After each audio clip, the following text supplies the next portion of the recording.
Assalamualaikum warahmatullahi wabarakatuh. Berjumpa lagi dengan saya Lely Sagitarisa pada materi gradien, divergensi, dan krul. Pada materi ini saya bagi menjadi dua part, yaitu part yang pertama, materi pokok pertemuan ke-10 membahas tentang operator del, gradien, dan turunan berarah. Untuk part yang kedua, itu untuk pertemuan ke-11 akan membahas materi divergensi, krul, dan medan vektor konservatif.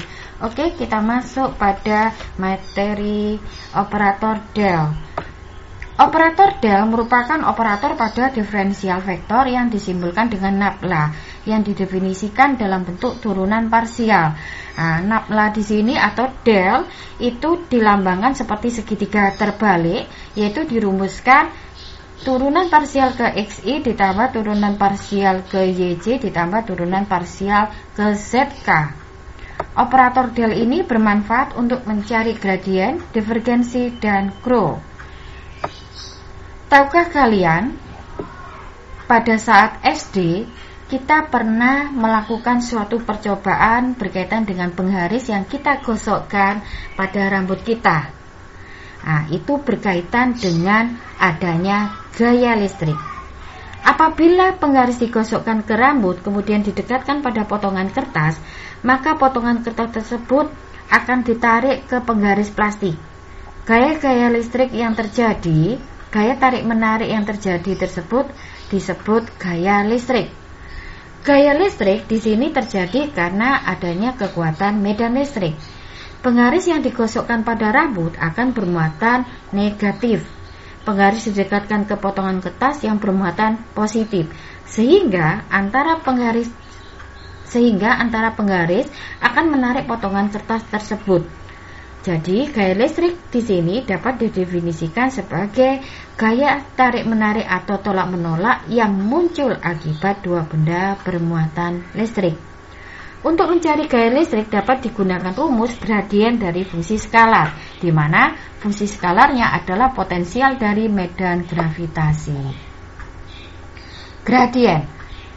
Definisi gradien di sini, misalkan Pxz terdefinisi dan diferensiabel pada setiap titik xz dalam ruang dimensi 3, maka gradien P atau grad P atau del P didefinisikan oleh del P sama dengan turunan parsial ke I ditambah turunan parsial ke xi ditambah turunan parsial ke yj ditambah turunan parsial zk P.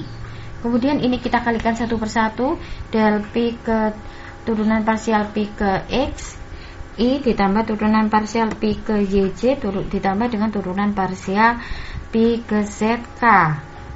Sifat-sifat gradien, di sini ada beberapa sifat gradien. Yang pertama, misalkan Pxz dan flux xz adalah fungsi-fungsi skalar yang diferensiabel pada setiap titik xz, dan C adalah suatu bilangan real, maka berlaku di sini terdapat tiga sifat ya.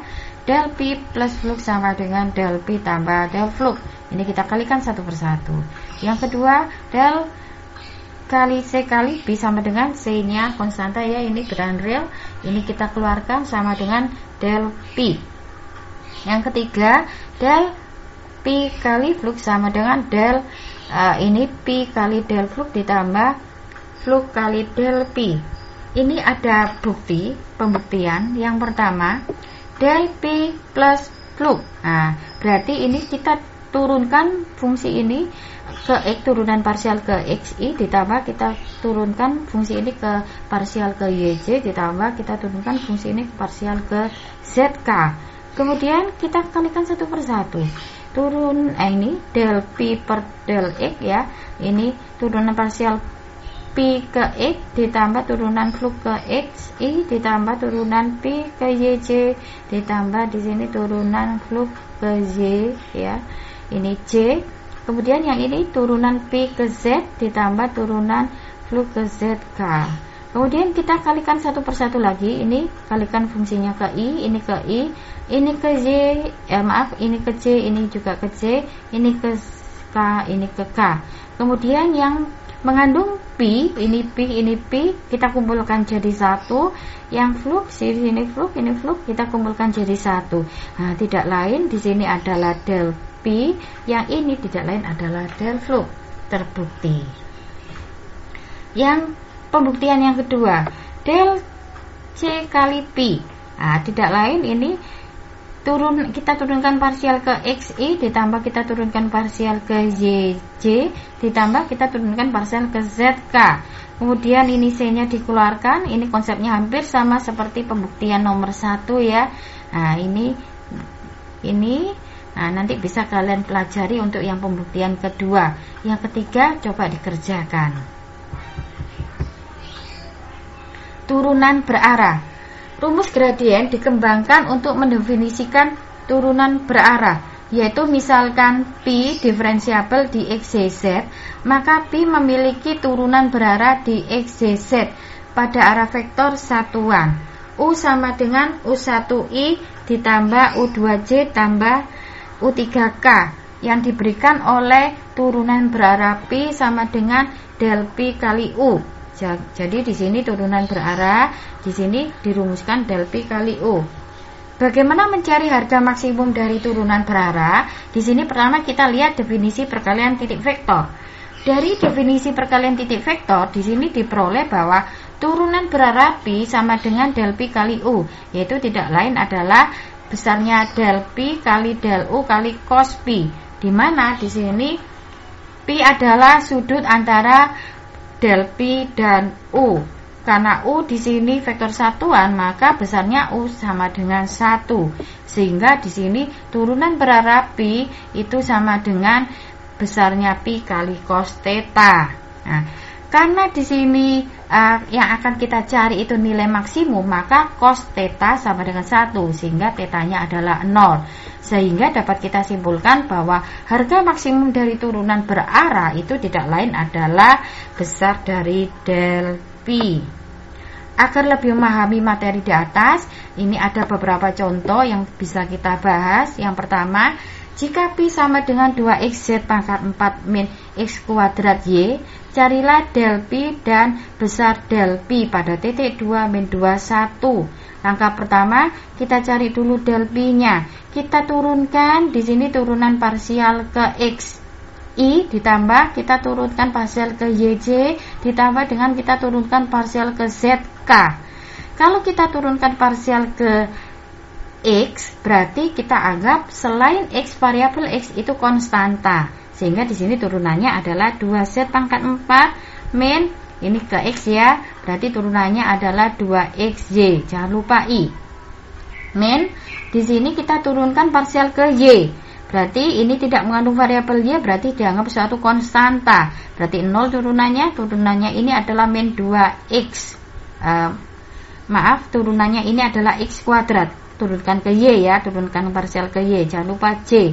Ditambah kita turunkan parsial ke Z.